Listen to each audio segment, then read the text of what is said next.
Ao longo de toda a história da teologia, a questão do pecado e seus efeitos foi algo muito debatido.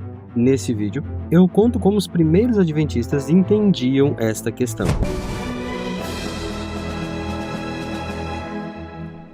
Esse aqui é o canal Todavia, aqui a gente fala sobre fé cristã e assuntos contemporâneos. Existem vários vídeos aqui no canal onde eu falo sobre a perspectiva dos pioneiros adventistas, em temas algumas vezes mais específicos, como no caso do santuário, o conceito das 2300 tardes e manhãs, a ideia da interpretação sobre o bode Azazel e também outros pontos que vão certamente ajudar você a entender o que realmente eles acreditavam. Esse canal também existe para, de certa maneira, promover um retorno a esses princípios básicos que os pioneiros possuíam. E esse tema de hoje é muito interessante porque, às vezes, os adventistas contemporâneos acreditam que têm uma mesma perspectiva em relação aos evangélicos, que a nossa diferença em relação a eles diz respeito apenas a doutrinas particulares, mas que no caso do entendimento sobre salvação, compartilhamos uma mesma plataforma, como se acreditar em justificação, em perdão, em santificação fosse algo comum, pelo menos em relação aos protestantes, e que, portanto, os adventistas só divergissem em alguns outros tópicos, como, por exemplo, detalhes sobre a nossa compreensão da parousia, a volta de Jesus, a guarda do sábado, conceitos como, por exemplo, imortalidade da alma.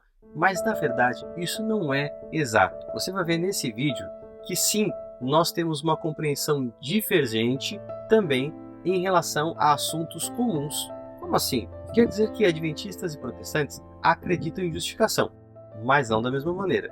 E também acreditam sobre os efeitos do pecado original, mas também não da mesma maneira. Antes de eu explicar um pouco sobre isso, eu quero que você deixe o seu like e compartilhe esse vídeo. Sério, isso ajuda demais o canal a se difundir para que outras pessoas também conheçam nosso trabalho. Então não se esqueça, ajude compartilhando nos grupos de WhatsApp e nas suas redes sociais. Eu vou olhar aqui para a minha tela, onde eu tenho algumas informações que eu vou compartilhar com você. O primeiro ponto é que os adventistas sempre encararam de forma muito literal o relato de Gênesis capítulo 3. Ali você tem a Bíblia narrando a queda do primeiro homem e da primeira mulher. As consequências disso são devastadoras e marcam um forte paradigma na literatura bíblica. Os adventistas entenderam que sim, Adão era um indivíduo e não simplesmente uma representação de uma humanidade perfeita. Os pioneiros adventistas também compreenderam que havia, de fato, um lugar que Deus estabeleceu para ser o Jardim do Éden. Isso não é apenas uma representação idílica de um suposto mundo perfeito, não é para ser entendido como uma fábula. Não, a Bíblia está narrando um lugar real que existiu de fato. Por último, os pioneiros adventistas também acreditavam num elemento dessa história que pode parecer estranho e também anormal que alguém acredite e o tome como literal, que é a cobra falando.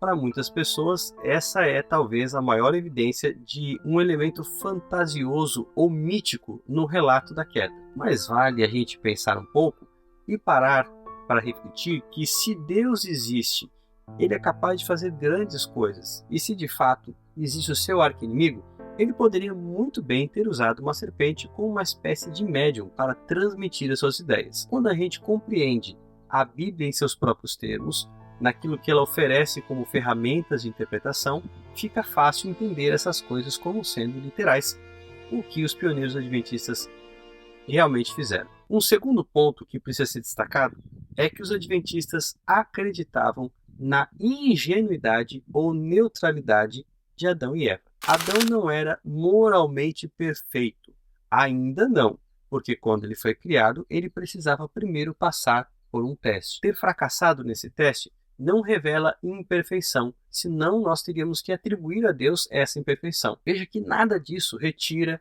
a culpa deles por desobedecerem a Deus. Outro ponto extremamente relevante é que o exato resultado da transgressão de Adão foi a morte. Muita gente interpreta essa morte como uma morte espiritual, como um afastamento de Deus, mas os pioneiros adventistas compreenderam, à luz de Romanos capítulo 5, que quando se fala da consequência do pecado como sendo a morte, isso estava se referindo de fato à morte física. E aqui nós temos mais um elemento importante dentro dessa plataforma que os adventistas tinham e ainda mantêm, que é aquilo que nós chamamos em teologia de condicionalismo. A vida eterna no homem é condicional à sua obediência. Nós um dia seremos dotados de vida eterna, mas porque cremos na promessa de Cristo e por meio dos seus méritos iremos viver para sempre. Adão e Eva também tinham a possibilidade de viver para sempre e poderiam estar vivos até hoje, contando para nós em primeira mão aquilo que viram e ouviram do próprio Deus. Na verdade, nós todos estaremos vivendo num lugar perfeito, sem corrupção e sem os efeitos do pecado. Todavia, o que aconteceu com eles é que se separaram de Deus e, portanto, morreram. A morte não era parte do plano original de Deus. Deus não fez o homem para morrer.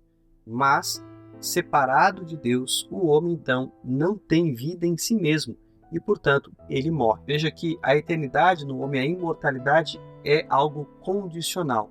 E Adão e Eva, uma vez que se afastaram de Deus, passaram a morrer. Não morreram imediatamente naquele momento, mas começaram a morrer a partir dali. Lembrando que a morte é um processo que envolve envelhecimento, tanto das células como também envelhecimento externo, cabelos branqueando, rugas aparecendo, as doenças, etc.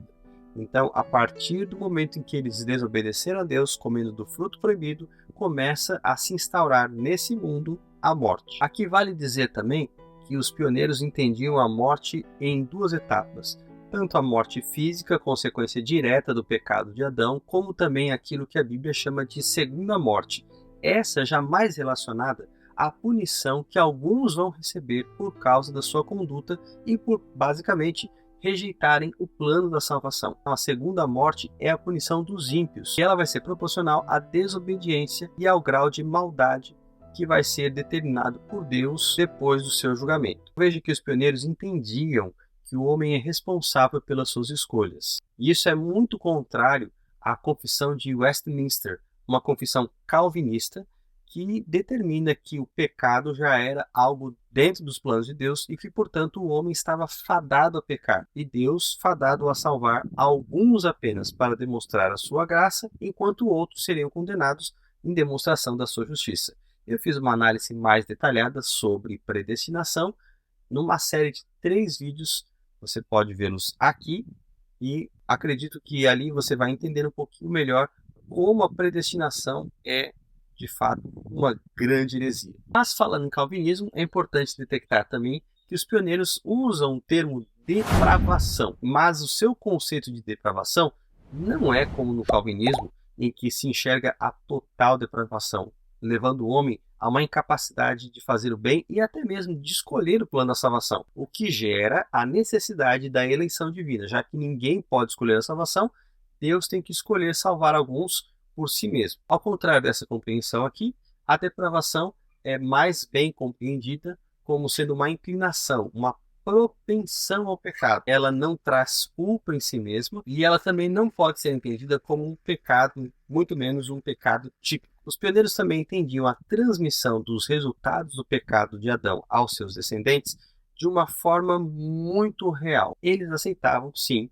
que havia uma transmissão dessas consequências. E, finalmente, os pioneiros adventistas entendiam que a condição atual da humanidade é um estado de mortalidade em decorrência do pecado de Adão. Hoje nós morremos, a humanidade está fadada a passar por essa experiência pelo afastamento de Deus. E aí existe o plano da redenção para restaurar todas as coisas e nos possibilitar a vida eterna por meio de Cristo, o dom mais precioso que o céu nos otorgou. Aqui vale uma ressalva muito importante. O pecado original é entendido na maior parte das confissões e catecismos, sejam católicos ou protestantes, em termos bastante filosóficos, enquanto os pioneiros adventistas, dentro do seu projeto restauracionista, que procurava explicar a Bíblia dentro dos seus próprios termos, voltar aos paradigmas que a própria Escritura fornece para a sua compreensão, eles entendiam o pecado original sem essa carga filosófica e teológica acumulada ao longo dos séculos. É um termo apenas para identificar o primeiro pecado cometido. O pecado original, portanto, não passava disso na compreensão dos pioneiros adventistas. E a partir daí, exploraram biblicamente quais seriam então as consequências desse pecado original. Mas enfim, o que você acha de tudo isso? Não se esqueça de deixar aqui nos comentários. Se algum ponto gerou dúvida, debate ou você quer saber mais, deixe aqui nos comentários. De repente, isso pode até se tornar motivo para fazer um vídeo específico e responder a sua pergunta, a sua dúvida ou aproveitar a sua contribuição. Não se esqueça de deixar o seu like aqui, de mandar esse vídeo para todos os seus amigos e também aproveite e se inscreva no canal. Inscrito, você vai ser sempre informado das coisas que acontecem por aqui e dos conteúdos que nós estamos lançando. Temos vídeos pelo menos uma vez por semana e eu vejo você no nosso próximo vídeo. Um forte abraço, Deus abençoe você. Must Jesus bear the